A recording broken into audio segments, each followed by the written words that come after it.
احلى شاورما على قناه ام يوسف، مطبخ ام يوسف للاكلات الجديده. خشوا عليه شوفوا عملنا الشاورما التحفه ازاي. شاورما لحمه بتتبيله جديده روعه، بحبه بقدونس هتعملي احلى اكله. حبه فلفل الوان، شويه سلطه طحينه جنبها، ولا اروع من كده. تحفه تحفه يا جماعه. التتبيله حكايه. هتحطيه في عيش شامي، هتحطيه في عيش تورتيلا، هتحطيه في عيش صاج، هتاكليها كده بألف هنا وشفا. جنبها شويه بطاطس محمره، جنب سلطه الطحينه، حبه سلطه طحينه روعه، وبألف هنا وشفا. زهقتوا من الاكل؟ اعملوا شاورما لحمه بطريقه ام يوسف. احلى تتبيله وتتبيله جديده. خشي وشوفي عملناها ازاي. ما شاء الله بألف هنا وشفا حبايب قلبي، ولا اروع من كده. عملناها بدبس الرمان، وحطينا عليها طحينه، حطينا عليها عصير ليمون وبصل، حطينا تتبيلات جميله عليها.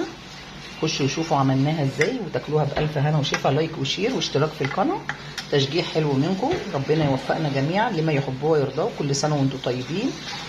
والصيام يوم الاثنين ان شاء الله، ربنا يقدركم على صيامه وقيامه وصلاته وكل فعل خير. ربنا يقدركم فيه يا رب، يجعله في ميزان حسناتكم. السلام عليكم ورحمه الله وبركاته.